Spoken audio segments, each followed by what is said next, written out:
Okay, let's talk about the Gospel of Mark. Now, when you think of this story, you might picture something, I don't know, quiet, maybe a little slow. But I want you to forget all that. Because what we're really looking at here is a fast-paced, action-packed, and frankly, mysterious story. It's a narrative that's built around one huge central question. Who is this Jesus, really? So let's just dive right in. The Gospel of Mark doesn't waste any time with an origin story. There's no baby in a manger, no quiet childhood scenes. Nope. The author just drops us right into the middle of the action. Jesus is an adult, he's on the scene, and things are about to happen immediately. And I'm not kidding about that speed. See this number, 41? That's about how many times the word immediately shows up in Mark. This isn't just a random word choice. It's the author putting the pedal to the metal. It creates this sense of breathless urgency, like you're just trying to keep up as the story races forward. Right from the very first lines, we're on the move. Jesus gets baptized, he's tempted in the wilderness, and then boom, he immediately kicks off his public ministry. He just explodes onto the scene in Galilee, and you get the feeling that nothing is ever going to be the same again. And this breakneck pace just keeps on going. The whole first half of the book is this rapid-fire series of absolutely incredible events. Mark is showing us, without a doubt, that Jesus has this unique power and authority.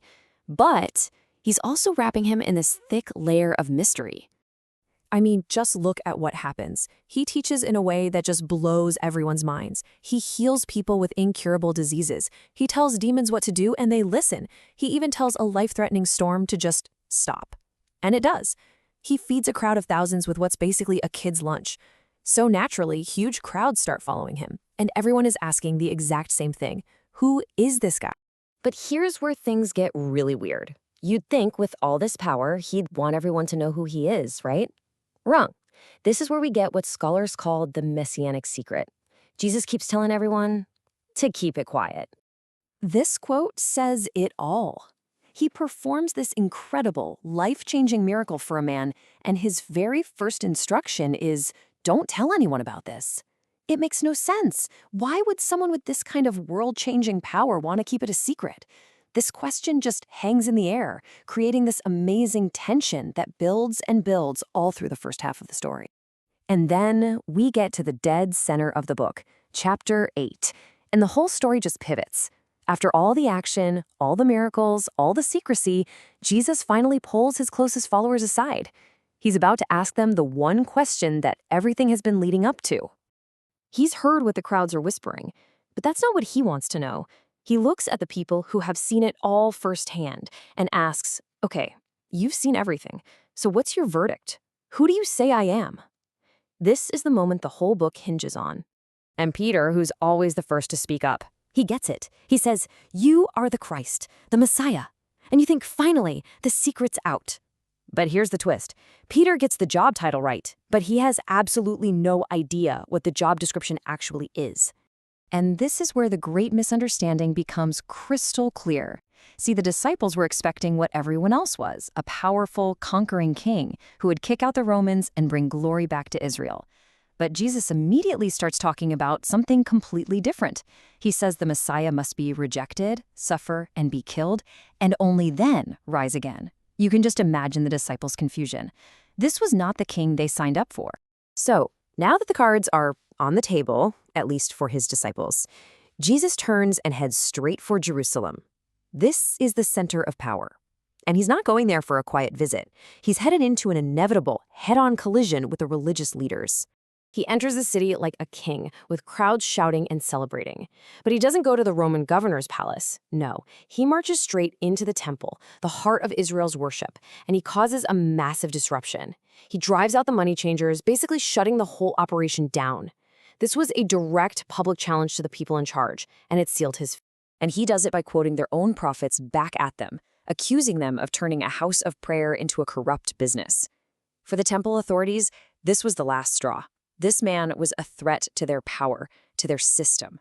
From this moment on, they weren't just annoyed with him, they were actively plotting to destroy him.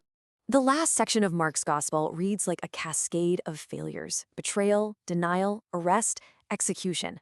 By all appearances, it's a complete and total disaster. And yet it's right here, in this moment of ultimate weakness, that Mark reveals the story's greatest paradox. The story just barrels toward its dark conclusion. The final meal, the arrest in the garden, a sham trial, and then the brutal execution by Rome. By any normal standard, this is the end. This is defeat.